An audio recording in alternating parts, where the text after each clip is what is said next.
Quando Inês Santarém abriu os olhos naquela cama de hospital, apertando nos dedos o lençol branco, não reconheceu onde estava. Acabava de acordar do desmaio mais humilhante de sua vida, aquele que deveria tê-la matado de vergonha. A enfermeira ao lado da cama tinha olhado para ela de cima a baixo, tinha visto sua roupa surrada e sua barriga de grávida e tinha sussurrado algo para a colega. Tinha sussurrado na frente dela. Inês tinha 24 anos, uma gravidez de 6 meses e 3 semanas vivendo nas ruas de Lisboa, porque ninguém nunca tinha acreditado nela. Estava atravessando a Avenida da Liberdade quando sentiu o corpo desfalecer. Virou-se tentando se apoiar e viu um homem de terno preto correndo em sua direção. Era Duarte Barros, o CEO multimilionário da Barros Hotels, o homem mais poderoso de Portugal, e estava correndo em direção a uma grávida abandonada de roupa velha. O que ele fez naquele momento mudou para sempre a vida dela, mas não da maneira que ela podia imaginar, porque Duarte Barros não estava procurando caridade, estava procurando redenção por algo que tinha acontecido 22 anos antes. Se você está preparado para esta história, escreva nos comentários de onde você está assistindo este vídeo. Inês Santarém tinha acordado às 4 da manhã naquele dia. Tinha lavado 3 vezes sua única blusa de algodão, aquela que guardava para tentar parecer apresentável. Tinha amarrado os sapatos furados que tinha encontrado num contentor de lixo 6 meses antes. Tinha penteado o cabelo com cuidado, tentando esconder a falta de banho e a desnutrição. Era sua última esperança. Depois de 3 meses dormindo em abrigos, portais e bancos de jardim, finalmente tinha conseguido uma entrevista para uma vaga de atendente numa loja de roupas na Baixa. Não era um emprego dos sonhos. Era o mínimo para sobreviver, mas para ela representava tudo. A possibilidade de ter um teto antes do bebê nascer, de não dar à luz na rua como um animal. Tinha enviado mais de 150 currículos em 2 meses. A maioria nunca tinha recebido resposta. Os que respondiam era para dizer não.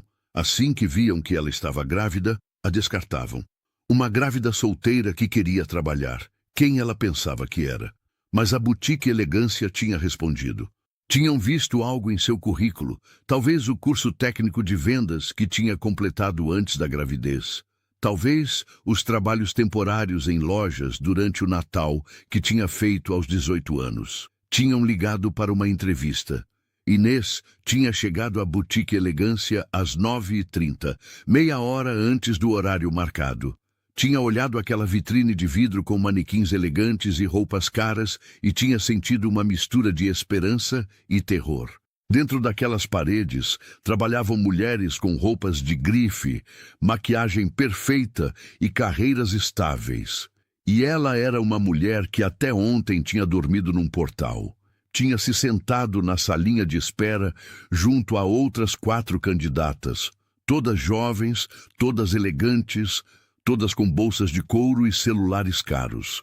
Inês tinha sentido os olhares sobre ela, sobre sua barriga enorme que não tinha como esconder, sobre suas roupas que cheiravam a mofo. Tinha apertado sua bolsa de pano e tinha olhado para frente. Quando chegou sua vez, entrou no escritório da dona da loja com o coração batendo forte. A mulher atrás da mesa se chamava Mariana Tavares. Tinha 52 anos. Um vestido que custava provavelmente o que Inês precisava para comer durante 6 meses e um olhar que parecia avaliar o preço de tudo o que via. Tinha pegado o currículo de Inês, tinha dado uma olhada rápida e depois tinha levantado os olhos. Tinha perguntado por que uma grávida de 6 meses achava que podia trabalhar numa boutique de luxo. O tom era de quem faz uma pergunta retórica, de quem já sabe a resposta e a acha ridícula. Inês tinha respondido que tinha experiência em vendas, que tinha feito um curso técnico, que estava disposta a trabalhar duro. Tinha falado de sua habilidade com clientes, de sua organização, de sua dedicação. Mariana Tavares tinha sorrido. Mas não era um sorriso gentil, era o sorriso de quem olha para um inseto e acha engraçado antes de esmagá-lo. Tinha dito que apreciava sua coragem, mas que a boutique elegância tinha padrões que contratavam mulheres apresentáveis das melhores lojas. Não pessoas que até ontem dormiam na rua, que talvez devesse procurar algo mais adequado ao seu perfil. Um abrigo para mães solteiras, talvez. Depois, tinha feito algo ainda pior. Tinha se virado para sua assistente, que estava presente na sala, e tinha perguntado se conheciam alguma instituição de caridade que aceitasse casos assim. Tinha dito isso com um sorriso, como se fosse uma piada engraçada. A assistente tinha rido nervosa e Inês tinha sentido o mundo desabar. 6 meses de sofrimento, de humilhação, de esperança. 6 meses reduzidos a uma piada. 6 meses apagados por uma mulher que nunca tinha dormido com fome na vida. Inês tinha sentido o sangue subir para o rosto. Tinha querido responder, se defender, mas as palavras tinham morrido na garganta. Só tinha olhado para aquela mulher que a julgava sem conhecê-la, que a reduzia a um erro sem ver a pessoa. Mariana Tavares tinha pego uma folha, tinha escrito algo e tinha estendido para ela. Era uma carta de recusa padrão. Agradeciam seu interesse, mas tinham decidido continuar com outras candidatas. Inês tinha pegado com mãos que não tremiam. Não daria àquela mulher a satisfação de vê-la desmoronar. Tinha se levantado, tinha agradecido educadamente e tinha ido embora. Tinha atravessado a loja sem olhar para as outras candidatas. Tinha pegado a saída, tinha caminhado pela calçada e só quando tinha chegado à Avenida da Liberdade, só quando o sol de Lisboa tinha batido no seu rosto, tinha permitido respirar. Não choraria, não ali, não na frente daquelas pessoas que a tinham cuspido como algo indigno. Duarte Barros estava olhando pela janela de seu escritório no 15º andar. Aos 46 anos, era um dos homens mais ricos de Portugal. Tinha construído a Barros Hotels partindo do zero, transformando uma pequena pousada herdada em um império de 2 bilhões de faturamento. Possuía propriedades em 8 países, uma coleção de carros que valia mais do que a maioria das pessoas ganhava em toda a vida, e o respeito de qualquer um que contasse algo no mundo dos negócios. Mas Duarte Barros não era feliz. Não era desde 22 anos atrás, desde que tinha visto algo que nunca conseguiu esquecer. Sua babá Conceição, 15 anos mais velha que ele, tinha ficado grávida aos 32 anos. Tinha trabalhado para sua família desde os 18, cuidando dele desde bebê. Eram pobres, mas Conceição tratava Duarte como se fosse seu próprio filho, com um amor que nem os próprios pais dele demonstravam. E então, um dia, Conceição engravidou. O pai da criança era um operário que fugiu ao saber da gravidez. Os pais de Duarte tinham descoberto e a tinham despedido na hora. Tinham literalmente jogado suas coisas na rua.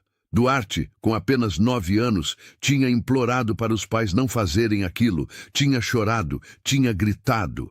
Mas eles tinham fechado a porta na cara de Conceição grávida e nunca mais tinha sabido dela. Aquele dia, Duarte estava em seu escritório para uma reunião que não lhe interessava. Estava olhando pela janela, pensando em Conceição, como fazia sempre que se sentia vazio, quando algo chamou sua atenção. Uma mulher estava atravessando a avenida lá embaixo. Estava grávida e magra demais. E caminhava com a cabeça baixa, apesar de tudo, com uma tristeza que se via mesmo de 15 andares de distância. Duarte sentiu algo apertar seu coração. Não era Conceição. Sabia racionalmente. Conceição teria agora 69 anos, não 20 e pouco. Mas havia algo naquela mulher, na maneira como caminhava, na maneira como segurava a barriga, como se fosse a única coisa que tinha no mundo. E então a viu vacilar e cair. O coração de Duarte parou. Aquela queda, aquele corpo grávido desabando no chão, foi como reviver o pior pesadelo de sua infância. Como ver Conceição sendo expulsa de novo, como sentir a mesma impotência de criança que não pôde fazer nada. Sem pensar, Duarte se levantou de sua mesa e correu para o elevador. Seus colaboradores o olharam chocados. O CEO nunca corria. O CEO nunca deixava uma reunião, mas Duarte não os ouvia sequer.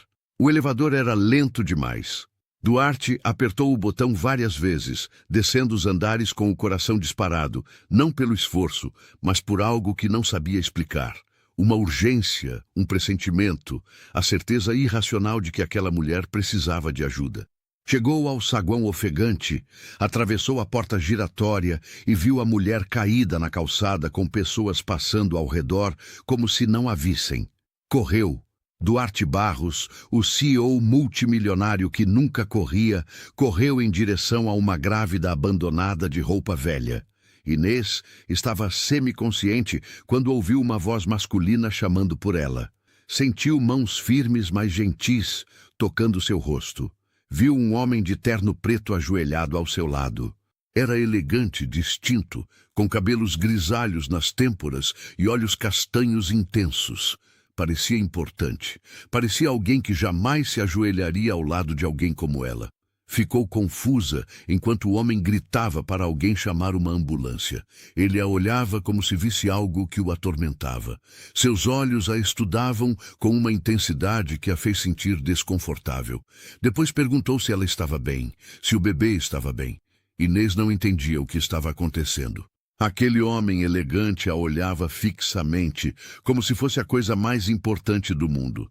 Tinha perguntado pelo bebê e quando ela tinha murmurado que sim, que achava que sim, algo em seu rosto tinha mudado.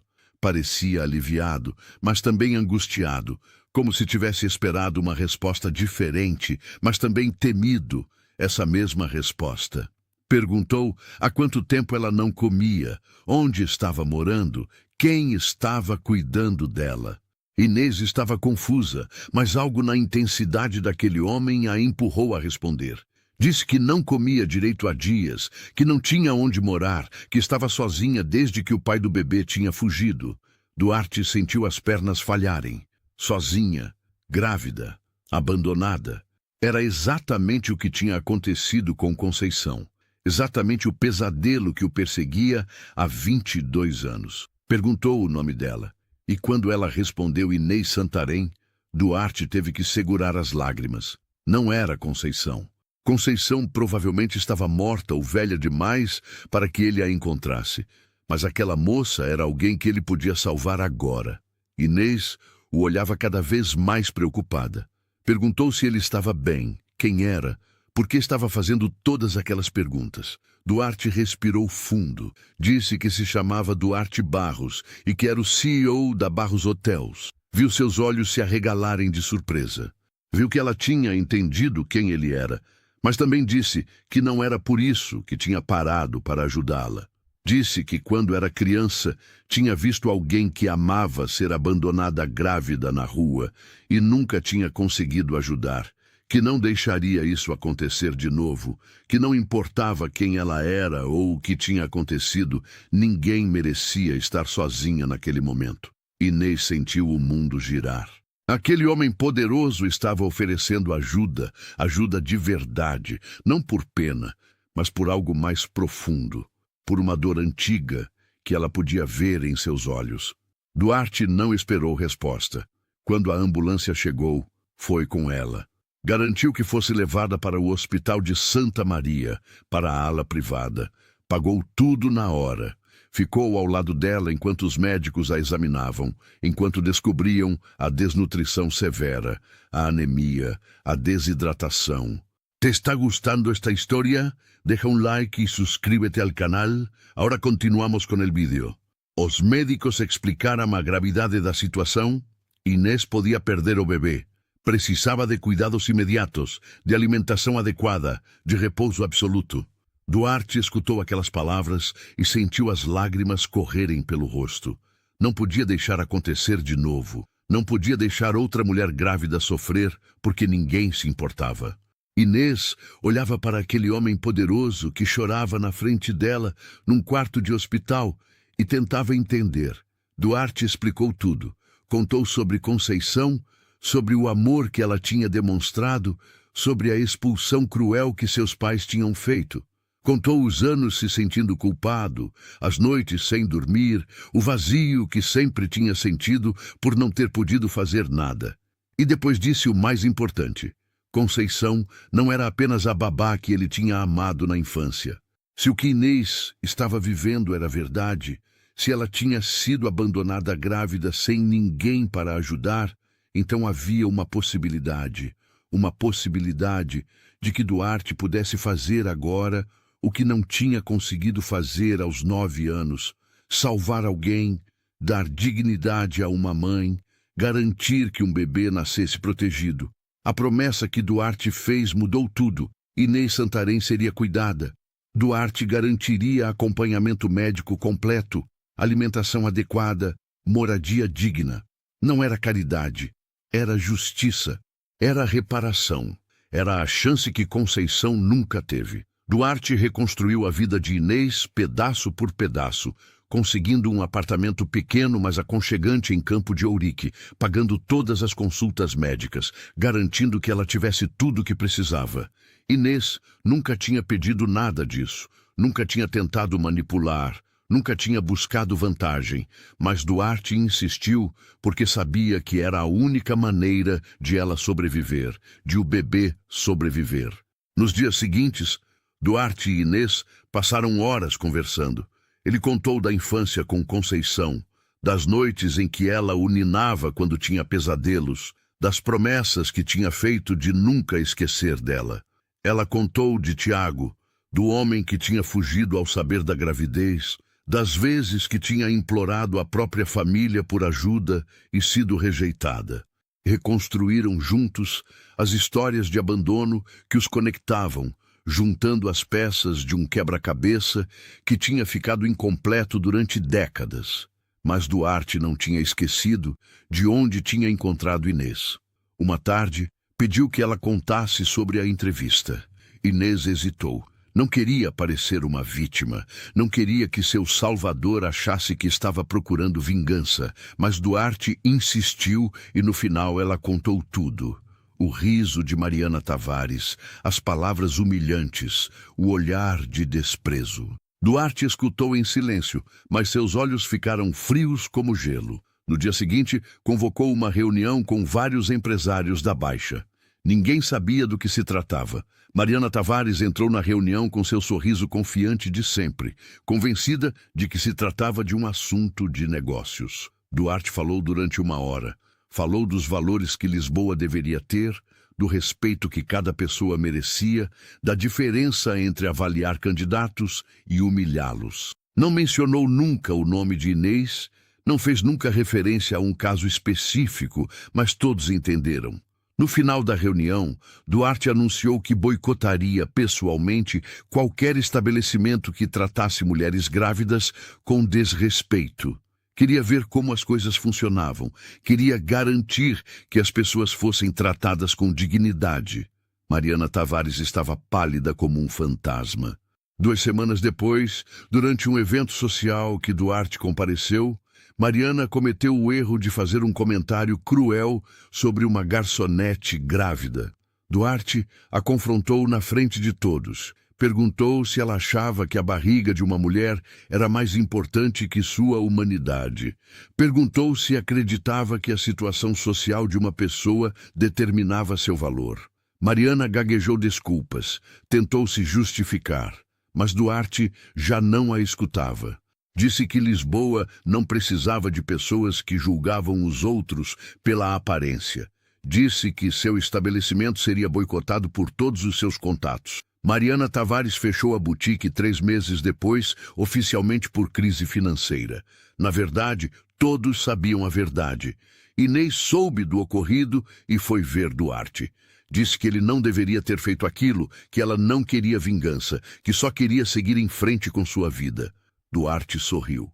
Disse que não tinha feito por vingança, tinha feito porque era o certo, porque ninguém deveria ser tratado como Mariana a tinha tratado e porque Portugal merecia gente melhor. Inês nunca mais passou fome, não porque seu protetor tinha dado dinheiro por compaixão, mas porque Duarte tinha visto algo nela que ninguém tinha visto nunca. Tinha visto a determinação de uma mulher que tinha ido a uma entrevista grávida sabendo que podia dar errado. Tinha visto a dignidade de uma mulher que não tinha implorado por ajuda mesmo morrendo de fome. Tinha visto a força escondida atrás de anos de humilhação. Ofereceu uma oportunidade como assistente em sua fundação filantrópica depois que o bebê nascesse. Duarte dirigia uma instituição que ajudava mães solteiras em situação de rua, aquelas como Inês tinha sido, e precisava de alguém que entendesse de verdade o que significava estar naquela posição. Inês aceitou. Pela primeira vez na vida, alguém estava dando uma chance baseada em quem ela era, não em de onde vinha. Os primeiros meses foram difíceis. Inês teve que se recuperar fisicamente da desnutrição. Teve que enfrentar o ceticismo de pessoas que a viam só como a protegida do chefe. Mas ela trabalhou mais duro que todos. Estudava cada relatório, aprendia cada procedimento, demonstrava cada dia que merecia estar ali. Depois de um ano, ninguém duvidava mais do seu valor. Inês tinha transformado a fundação. Tinha tornado mais eficiente, tinha conectado com as realidades que importavam. Falava com as mães em situação de rua, com uma empatia que ninguém mais possuía, porque ela sabia o que significava estar no lugar delas. Duarte a olhava com um orgulho que nunca tinha sentido. Via nela o melhor de Conceição, a gentileza, a determinação, a capacidade de amar apesar de tudo. Mas também via algo único, algo que era só de Inês, a força de quem teve que lutar por cada coisa e nunca deixou de acreditar. Um dia, enquanto estavam sentados em seu escritório, olhando as fotos da última inauguração de um abrigo para mães, Duarte disse a Inês algo que a fez chorar. Disse que durante 22 anos tinha se sentido culpado, que tinha tudo o que o dinheiro podia comprar, mas nada do que realmente importava, que tinha pensado que quando Conceição desapareceu, tinha perdido a chance de fazer o certo, mas tinha se enganado. Conceição não tinha desaparecido em vão. Conceição tinha vivido, tinha amado, tinha ensinado valores que Duarte carregava. E através de Inês, através de salvar alguém, Conceição continuava ali.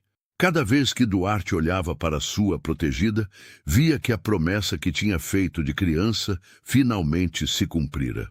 Inês o abraçou e, pela primeira vez desde que tinha sido abandonada, não se sentiu sozinha. Hoje, Inês Santarém dirige a Fundação Barros para Mães. Tem 27 anos, um apartamento em Campo de Ourique e uma família que não sabia que teria. Na entrada da fundação, há uma foto de Conceição com uma placa que diz: "Para Conceição, que ensinou que amar é proteger". Duarte vai visitá-la toda semana.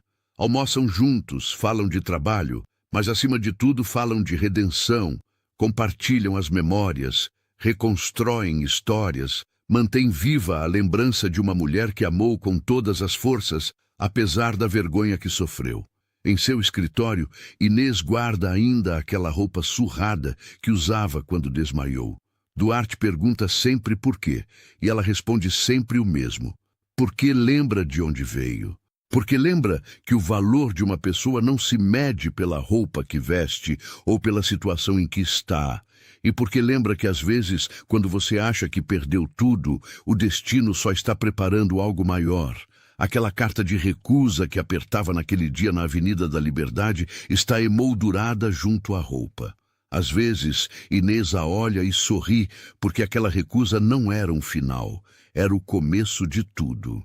Se esta história lembrou você que o valor de uma pessoa não depende de seu passado ou de sua situação, e que às vezes as portas que se fecham são só o prelúdio de janelas que se abrem, deixe sua marca com um coração. E se você quer apoiar quem conta histórias que celebram a dignidade humana, a força de quem não desiste e os laços que o destino tece quando menos esperamos, pode fazer isso com um muito obrigado através da função super obrigado aqui embaixo. Cada gesto conta, igual contou aquele momento em que um CEO multimilionário correu em direção a uma grávida abandonada de roupa velha e descobriu que a redenção que procurava sempre esteve ao alcance.